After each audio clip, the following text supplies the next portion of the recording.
नमस्कार, जोहार। नया सवेरा कार्यक्रम में स्वागत के साथ साथ आप सभी को गणतंत्र दिवस की हार्दिक शुभकामनाएं।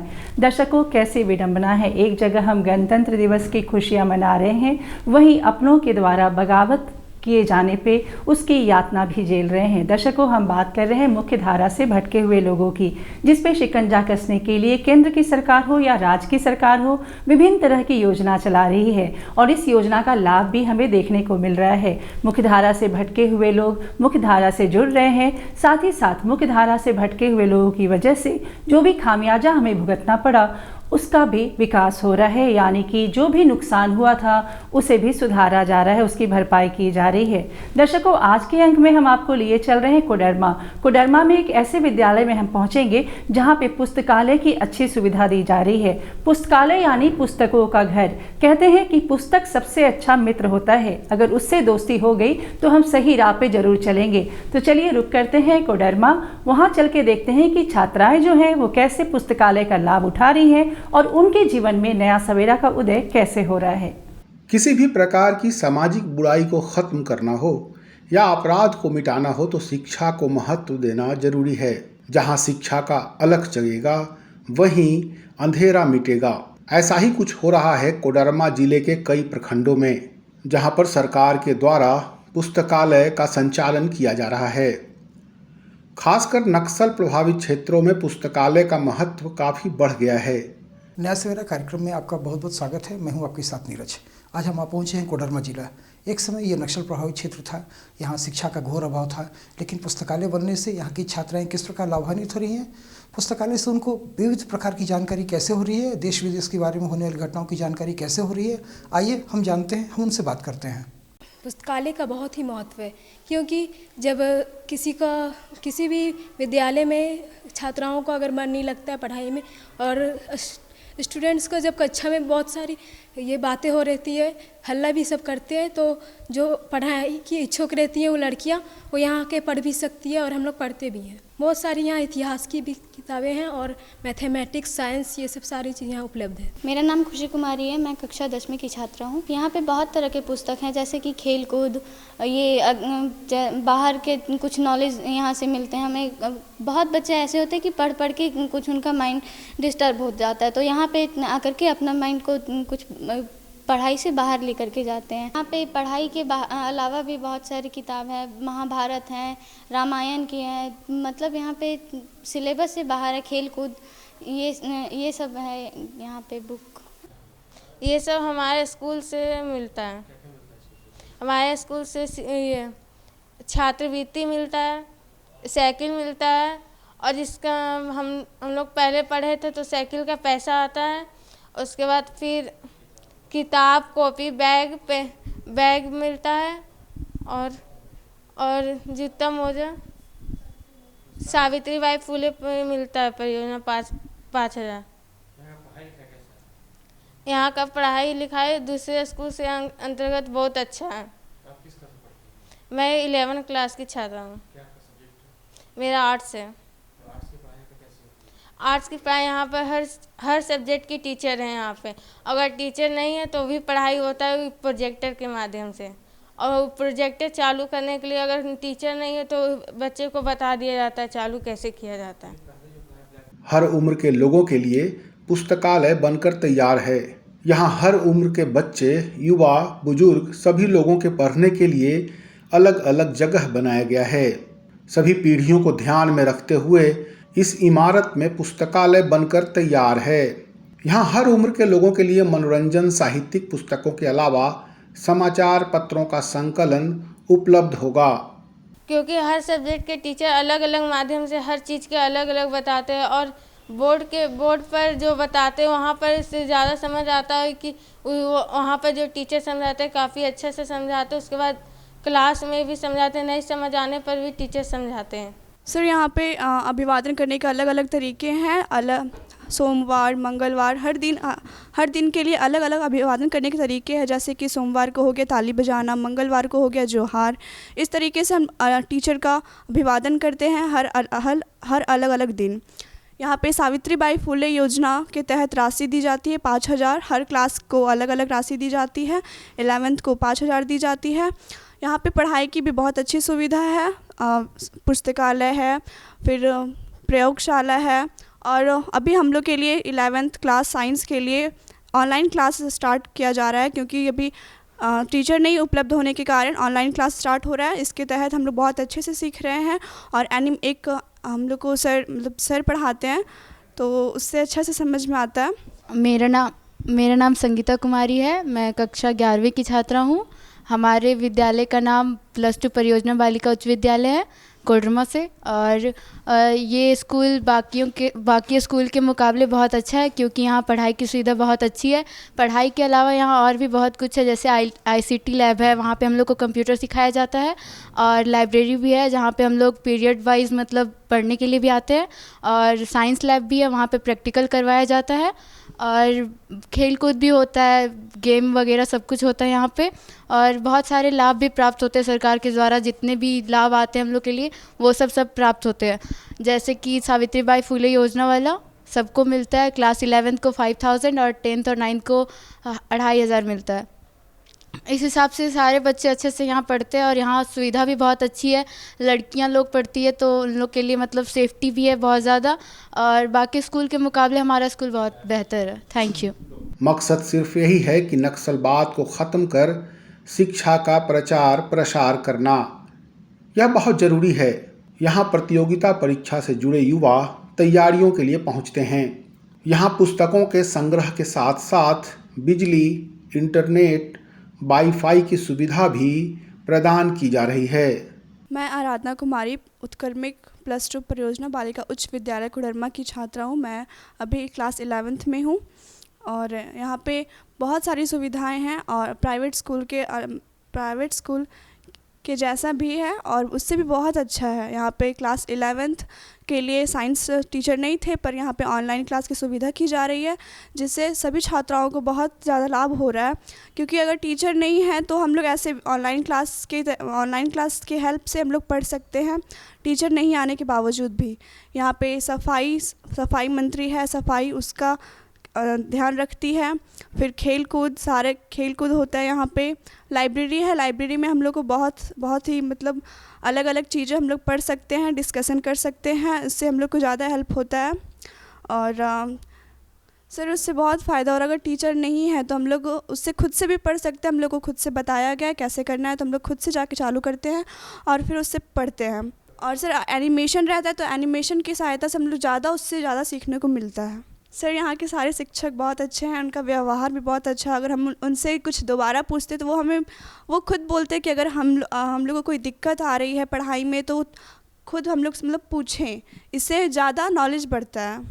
सर हम लोग साइंस में पढ़ते तो पहले थ्योरी पढ़ते हैं, हम लोग को सर समझाते हैं, उसके बाद उसका प्रैक्टिकल भी करवाते हैं, क्योंकि प्रैक्टिकल करने से ज़्यादा चीज़ें समझ में आती है, इसलिए हम लोग को सर प्रैक्टिकल भी कराते हैं। पुस्तकालय से बच्चों को काफ़ी लाभ मिल रहा है। यहाँ तक पहुँचने वाले युवा मानते हैं कि पुस्तकालय खुल जाने से ग्रामीण और मध्यम वर्गीय परिवार को बच्चों को काफ़ी सहूलियत हो रही है।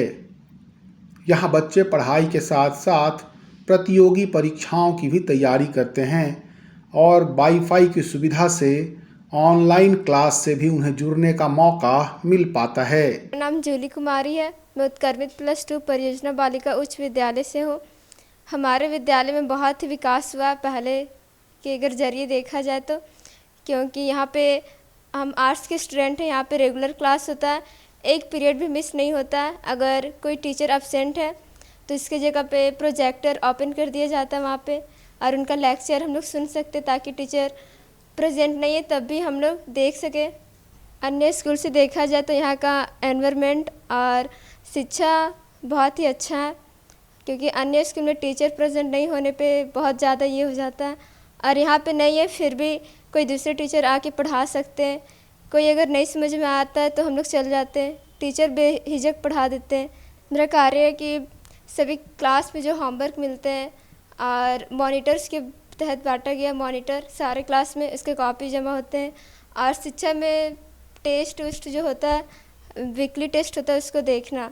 एक विद्यार्थी के लिए तो पुस्तकालय वही है, शिक्षा ही जीवन का आधार है, उसके बिना जीवन बेकार है, वही पुस्तकालय है। तो दर्शकों, हमने देखा कि छात्राएं पुस्तकों से कैसे लाभ उठा रही हैं। उस पुस्तकालय में विभिन्न तरह की पुस्तकें हैं जो लोगों को गुमराह होने से बचा रही हैं। अब हम रुख करेंगे JSPL की तरफ। JSPL एक ऐसी संस्था है जो महिलाओं के उत्थान के लिए काम करती है। जी हाँ, कहते हैं कि अगर एक महिला पढ़ी लिखी हो तो उनका घर आबाद होता है, और अगर एक घर आबाद होता है समाज, और समाज आबाद होता है तो देश की उन्नति होती है। तो चलिए रुक करते हैं उस जगह पे जहाँ पे JSPLS काम कर रहा है महिलाओं के उत्थान के लिए। JSLPS ऐसे गांवों को चिन्हित करता है जहां पर पलायन की समस्या अधिक है, जिन क्षेत्रों में शिक्षा की कमी है और लोग स्वास्थ्य चिकित्सा से वंचित हैं। ऐसे गांव में JSLPS से जुड़े पदाधिकारी पहुंचते हैं और सर्वेक्षण करते हैं। वे वहां पर आत्मनिर्भर बनाने वाले गांव को चिन्हित करते हैं और वैसे गांव की महिलाओं को स्वरोजगार से जोड़ने का प्रयास करते हैं। दर्शकों नमस्कार, नया सवेरा कार्यक्रम में आप सभी का स्वागत है। आज हम गढ़वा पहुंचे हुए हैं और गढ़वा के JSLPS कार्यालय में उपस्थित हैं। यहाँ पर हमारे साथ है जिला कार्यक्रम प्रबंधक श्री विमलेश कुमार शुक्ला जी, जिनसे हम बातचीत करेंगे और जानेंगे कि JSLPS के माध्यम से महिलाओं का किस प्रकार से उत्थान हो रहा है। क्योंकि गढ़वा एक समय नक्सल प्रभावित क्षेत्र रहा है और महिलाएं कहीं ना कहीं घर से निकलने से कतराती थी, लेकिन आज जो है स्थिति बदल चुकी है और महिलाओं का उत्थान हो रहा है, उनका विकास हो रहा है। तो आइए जानते हैं कि किस प्रकार से उनका विकास हो रहा है JSLPS के माध्यम से, यही हम जानने का प्रयास करते हैं। जैसा कि आप लोग अवगत हैं कि Jharkhand state livelihood promotion society जो है झारखंड सरकार के ग्रामीण विकास मंत्रालय के अधीन एक स्वायत्त संस्थान है, जो कि ग्रामीण क्षेत्रों में जो भी हमारी माताएं बहनें हैं उनके सतत समावेशी विकास के लिए हमेशा प्रयास कर रहा है। अगर गढ़वा ज़िले की बात करें तो गढ़वा ज़िले के सभी 20 प्रखंडों के 189 पंचायत और 832 गाँव में हम लोगों के द्वारा 3 तरीके के संगठन का निर्माण किया गया है। सबसे पहले अगर हम लोग बात करें तो हर एक गाँव में हमारे 10 से 15 बहनें मिलकर के सखी मंडल का गठन की हैं और पूरे गांव के सभी सखी मंडल के द्वारा फिर ग्राम संगठन का गठन किया गया है। और उसी तरीके से 2, 3, 4 पंचायत के सभी ग्राम संगठन के द्वारा मिलकर के संकुल संगठन का निर्माण किया गया है। तो ये तो इनका एक संस्थागत जो ढांचा है, ये इसके बारे में आप लोगों को मैंने बताया। तो अभी पूरा गढ़वा जिला में हमारा 47 हमारी बहनों का CLF, जिसको हम लोग क्लस्टर लेवल फेडरेशन बोलते हैं, 47 CLF का गठन हुआ है। उसके बाद हम लोगों ने यहाँ पे अपने जितने भी हमारे इंस्टीट्यूशन हैं, सखी मंडल हो, ग्राम संगठन हो, सबका जो है फिनेंशियल इंक्लूजन पे फोकस किया है। जितनी भी हमारी सखी मंडल की बहनें हैं, सभी सखी मंडल को सरकार के द्वारा चक्रीय निधि की राशि दी गई है, फिर सामुदायिक निवेश निधि की राशि दी गई है और रिजर्व बैंक ऑफ इंडिया के गाइडलाइन के अनुरूप सभी को बैंकों से हम लोगों ने ऋण भी दिलवाया है, ताकि वो इस सभी पैसे का उपयोग रोजगार परक आजीविका गतिविधियों के लिए करें और अपने आप को गरीबी से बाहर निकालें। जहाँ तक रोजगार की बात है तो हमारा ये कृषि आधारित और गैर कृषि आधारित दोनों क्षेत्रों में आज हमारी बहनों के द्वारा सार्थक प्रयास किया जा रहा है। अभी आप लोग इसके बाद अभी गांव में भी जाएंगे तो वहाँ पे देखेंगे आज कोई ऐसा काम नहीं है जो हमारी बहनें नहीं करती हैं। चाहे वो आप वैज्ञानिक विधि से खेती की बात करें, बकरी पालन की बात करें, मुर्गी पालन की बात करें, गौ पालन की बात करें, दूध का व्यवसाय करें, या फिर नॉन फार्म सेक्टर में जो भी आप देखते हैं बहुत सारे हमारी बहनें हैं जिन्होंने जनरल ग्रोसरी का दुकान, ब्यूटिशियन का दुकान, मोबाइल का दुकान, मोबाइल रिपेयरिंग का दुकान, ऑटो रिक्शा, ये सारा कुछ काम कर रही हैं। कुछ हमारी बहनें जो हैं कि वो बहुत अच्छा ब्यूटिशियन का काम कर रही हैं। और फिर बहुत सारी बहनें अभी जो है कि पानी का जो आप अभी देखते हैं, पानी का जो आजकल प्लांट जो है, कुछ बहनों ने वो पानी का प्लांट भी खोला है। चप्पल बनाने का भी बहुत सारी हमारी बहनें काम कर रही हैं। सरसों का तेल, आटा, विभिन्न प्रकार के जो अचार होते हैं, पापड़ का निर्माण, ये सभी तरीके का कार्य हम लोग हमारी बहनों के द्वारा किया जा रहा है। और इसमें हमारी जो JSLPS की टीम है, ये भी अपनी ओर से पूर्ण मनोयोग से सभी का सहयोग कर रही हैं। हमारे जितने भी जिला प्रबंधक हैं, जिला प्रबंधक सामाजिक विकास, जिला प्रबंधक FI, हमारे जिला प्रबंधक हैं एंटरप्राइज प्रमोशन, जिसको उद्यम संवर्धन हम लोग बोलते हैं, जिला प्रबंधक हमारे कृषि आजीविका हैं। इन लोगों के द्वारा हमेशा अपने कैडर के माध्यम से या स्वयं भी जा कर के फील्ड में वहाँ पे बहनों को आवश्यक सपोर्ट दिया जा रहा है, ताकि बहनें जो हैं वो अपने आप को आर्थिक रूप से सुदृढ़ बनाएं। और इसके साथ साथ हम लोग उनके सामाजिक विकास पे भी बहुत ज़्यादा हम लोगों का फोकस है। इतना ही नहीं, JSLPS महिलाओं के उत्थान के लिए काम कर रही है। इसके विशेषज्ञ हैं विमलेश कुमार शुक्ला। श्री शुक्ला बताते हैं कि किस तरह से संस्था काम कर रही है। संस्था के द्वारा महिलाओं को आत्मनिर्भर और स्वावलंबी बनाने के लिए कौशल विकास प्रशिक्षण दिया जा रहा है। इसके अलावा महिलाओं को मुर्गी पालन, बकरी पालन, सिलाई, कढ़ाई, बुनाई आदि का प्रशिक्षण भी दिया जा रहा है। देखिए, ये मेरे लिए सौभाग्य की बात है कि ये गढ़वा में मेरा द्वितीय कार्यकाल है और आप लोगों को ये बताते हुए खुशी हो रही है कि जिस समय गढ़वा में राष्ट्रीय ग्रामीण आजीविका मिशन जो JSLPS के द्वारा संचालित कार्यक्रम है, वस्तुतः ये भारत सरकार की महत्वाकांक्षी योजना है ग्रामीण विकास मंत्रालय के अधीन। तो उस समय गढ़वा में जब पहली बार जब हम लोगों ने काम शुरू किया था तो 2018-19 में हम लोगों ने पूरे ज़िले को कवर किया। तो शुरुआती दौर में थोड़ी सी दिक्कतें आती थी और वो भी दिक्कत वैसी कोई दिक्कत नहीं थी, बस चूँकि लोगों को इस कार्यक्रम की अवधारणा के बारे में जानकारी नहीं होने की वजह से, क्योंकि एक तो JSLPS भी उस समय एक नया गठन हुआ था JSLPS का ग्रामीण विकास मंत्रालय के अधीन, और गांव स्तर पे इसकी जानकारी नहीं होने के चलते थोड़ी सी कठिनाई होती थी। लेकिन जैसे जैसे लोगों को ये जानकारी होती गई कि नहीं, ये JSLPS जो है ग्रामीण विकास विभाग के अधीन एक स्वायत्त संस्था है जो सरकारी कार्यक्रम का क्रियान्वयन करती है, तो धीरे धीरे समस्याएं खत्म होती गई। शुरुआती दौर में हमारी बहनों को भी कॉन्सेप्ट जब हम लोग बताते थे तो उनको थोड़ा सा झिझक महसूस होती थी, थोड़ा सा एक जो सोशल टैबू होता है, महिलाएं घर से बाहर कैसे निकलेंगी। लेकिन ये हम लोगों के लिए बहुत अच्छा अनुभव रहा कि हमारे लगातार प्रयास से, और जो हम लोगों ने अपना एक कैडर जो डेवलप किया यहाँ पे, हर कैडर जो हमारे आजीविका कृषक मित्र, आजीविका पशु सखी, हमारी सक्रिय महिला दीदी, हमारी बैंक सखी दीदी, तो इन सबों के माध्यम से समाज में अपनी एक अलग पहचान जो है हमारी बहनों के बीच में और उनके घर वालों के बीच में भी एक पहचान जो JSLPS ने बनाई, तो उसका एक बड़ा ही सकारात्मक परिणाम देखने को मिला। और आज आप देखते होंगे कि कोई भी कार्यक्रम हो, हमारी बहनें उसमें, चाहे वो गांव स्तर पे हो, पंचायत स्तर पे हो, प्रखंड स्तर, जिला स्तर या राज्य स्तर पे, हमारी बहनें उसमें बढ़ चढ़ के हिस्सा लेती हैं। देखिए, इस खुशी तो होती है, क्योंकि आज कभी भी जब हम लोग अपनी बहनों को देखते हैं, एक तो जो सबसे बड़ा खुशी आता है उनके कॉन्फिडेंस को देख करके, उनके आत्मविश्वास को देख करके। जो हमारी सखी मंडल की जो बहनें हैं वो पहले बात करने में झिझकती थी। JSLPS उन्हें बाजार भी उपलब्ध कराती है।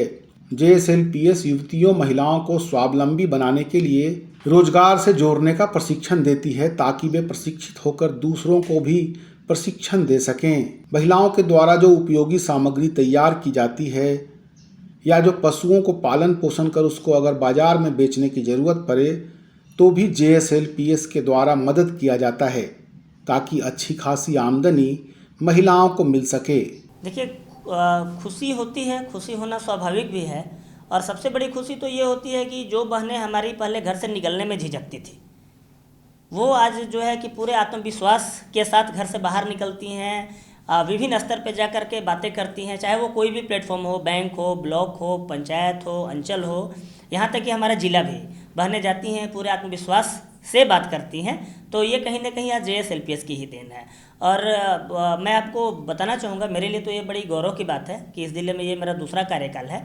जैसा कि आपने अभी पूछा कि शुरुआती दौर में बहुत सारी समस्याएं आती होंगी, तो चूँकि गढ़वा जिले में शुरुआत का भी मेरा अनुभव रहा है, तो मैं साझा करना चाहूँगा आप लोगों के साथ। शुरुआत में सबसे पहले तो सबसे बड़ी समस्या जो आ रही थी कि उस समय JSLPS का नया गठन ही हुआ था, और समाज में या फिर हमारे जो बोलते हैं ना प्रशासनिक तबके में भी JSLPS के बारे में बहुत लोगों को जानकारी नहीं थी और ना ही वो स्वीकार्यता थी। तो धीरे धीरे क्या होने लगा कि जब बहुत सारे उस समय तो इवन जो प्रखंड विकास पदाधिकारी, अंचल पदाधिकारी तक JSLPS को एक NGO समझते थे कि नहीं, ये कोई गैर सरकारी संस्था है। लेकिन जैसे जैसे धीरे धीरे लोग जानते गए, हमारी बहनें भी जानती गई, और उस समय हम लोगों ने खास करके जो सखी मंडल के निर्माण के क्रम में जो हम लोगों ने कैडर विकसित किया अपने गाँव में, आजीविका कृषक मित्र, आजीविका पशु सखी, हमारी बैंक सखी दीदी, हमारी सक्रिय महिला दीदी, तो उन लोगों का जब प्रशिक्षण हुआ और वो लोग अलग अलग जगहों पे जब एक्सपोजर विजिट में गए, वहाँ पे गए, माननीय मंत्री के द्वारा उन सबों को ब्रीफ किया गया, हमारे उपायुक्त महोदय के द्वारा, उप विकास आयुक्त महोदय के द्वारा, प्रखंड विकास पदाधिकारीगण के द्वारा, जब उनको हर प्लेटफॉर्म पे जब उनको धीरे धीरे जानकारी मिलती गई, तो वैसे वैसे हमारा JSLPS का काम आसान होते गया। और आज आप स्वतः भी आप लोग महसूस कर रहे होंगे, देख रहे होंगे, हमारी बहनें गाँव स्तर पर, पंचायत स्तर पर, प्रखंड या जिला स्तर पे या बल्कि राज्य स्तर पे भी बोलिए, पूरे आत्मविश्वास के साथ निकलती हैं, अपनी बातों को रखती हैं।